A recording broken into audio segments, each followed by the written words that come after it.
This week on Healthy Living, we'll examine medical missions. What do they entail and what is their impact?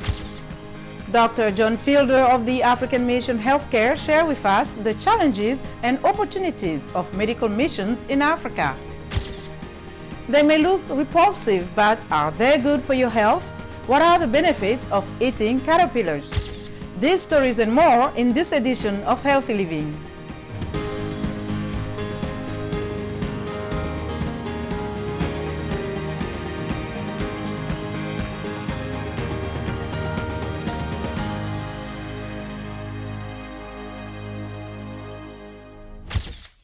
Hello, I'm Linor Moudou. Thank you for joining us on Healthy Living. Every year, thousands of volunteer doctors, nurses, and other medical professionals travel to various places around the world to conduct medical missions.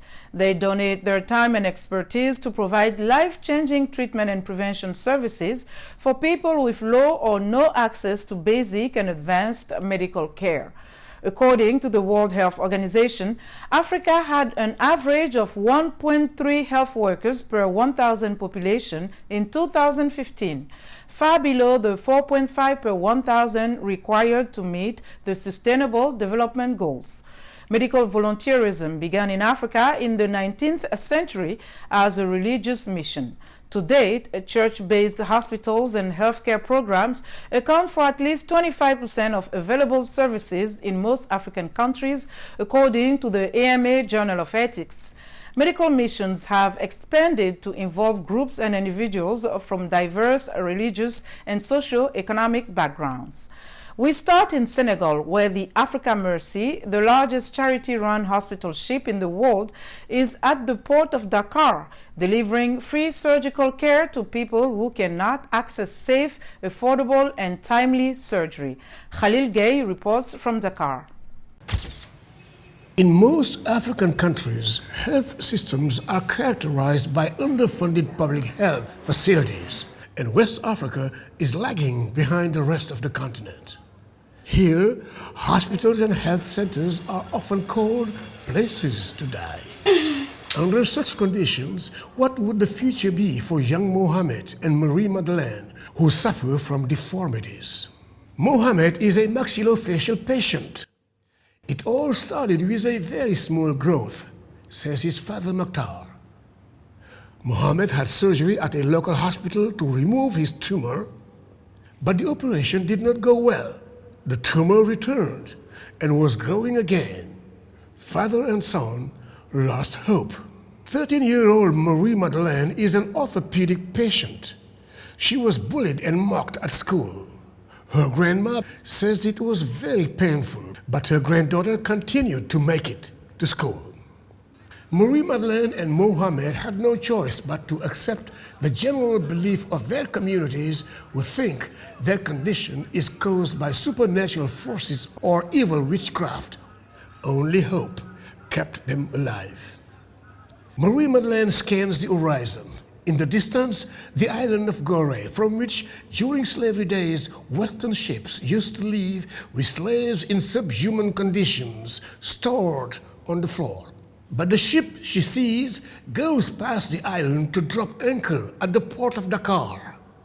It is the Africa Mercy, the biggest hospital ship in service, a huge ship with a great mission to transform lives and serve nations. And hope floated on the Africa Mercy to the shores of Senegal, bringing joy and 21st century medicine free of charge to Marie-Madeleine and Mohamed and to thousands with similar deformities. We are working on the problem of access to safe, affordable, and timely surgery. And so we work on that problem through surgical care. So we come in with our hospital ships and offer free surgery to those that cannot access surgery for one reason or another. The Global Mercy, 175 meters long, 12 decks, and a crew capacity of 641, is the new ship, a much larger hospital that will allow treatment for many more patients than they can on the Africa Mercy. It is built with training of local healthcare providers in mind. So the spaces here are much larger to accommodate that observership and that mentorship and that training component. Wives who have been banished by their husbands or children mocked in schools return to their communities changed, radically transformed, and worthy of finding their place back in the community with a new smile.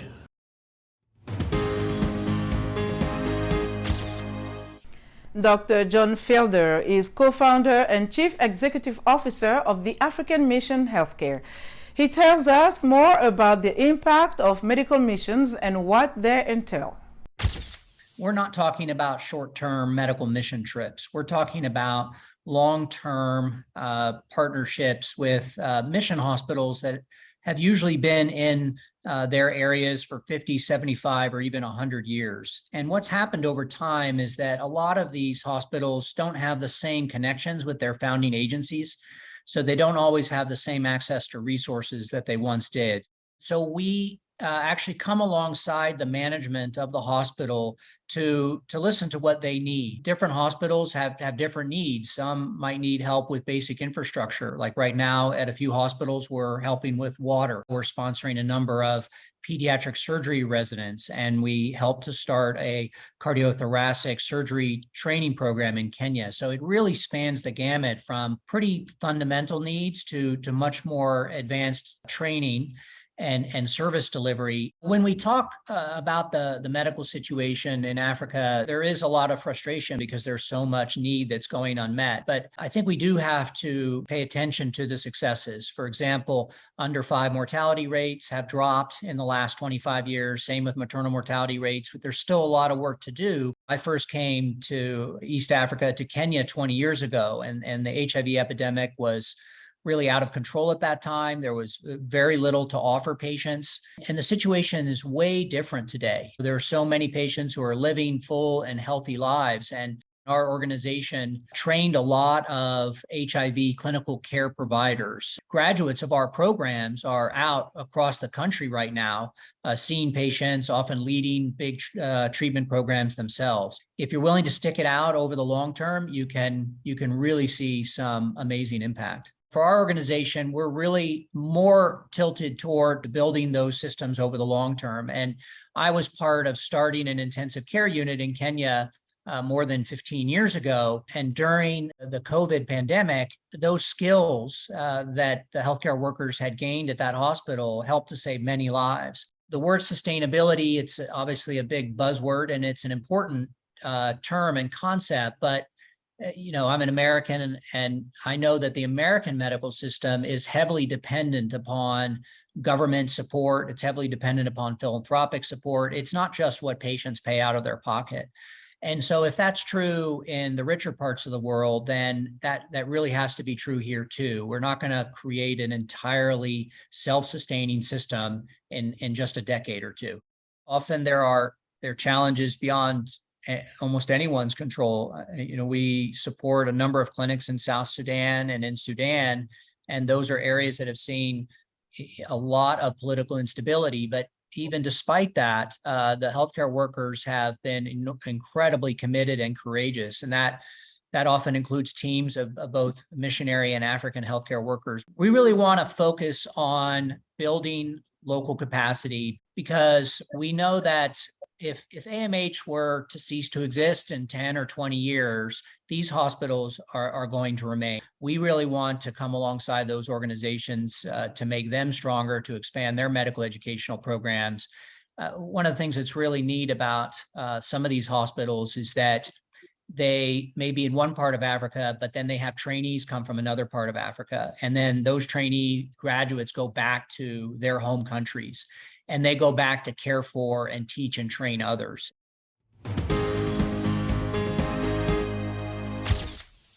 The international humanitarian medical NGO Doctors Without Borders has deployed a team of experts to a village in Niger's southeastern region of Damagaram, where at least 30 cases of child malnutrition are recorded daily.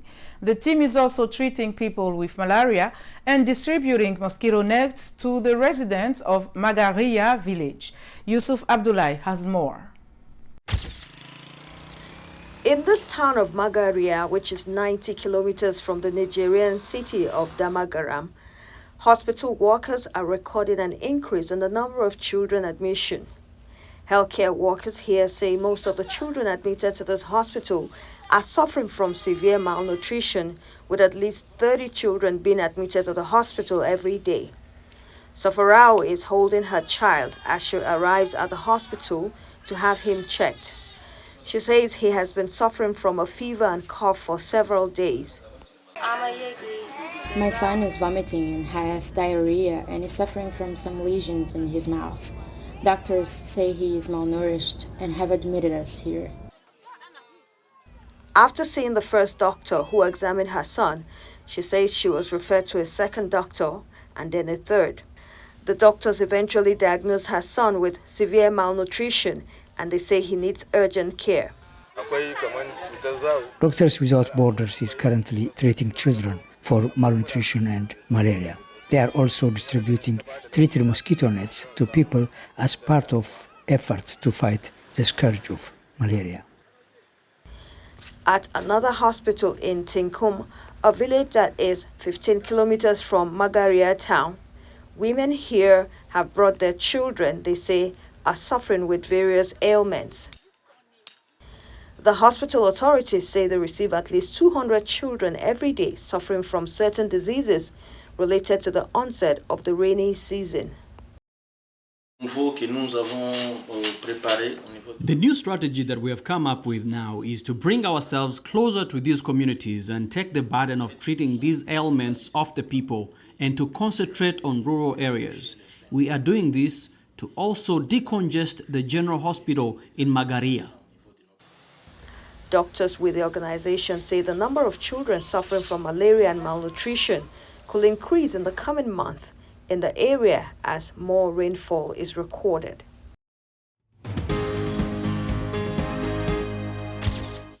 For some people, the idea of eating insects sounds a little scary and perhaps not very appealing, but they can be a valuable source of nutrition and farming them is environmentally friendly.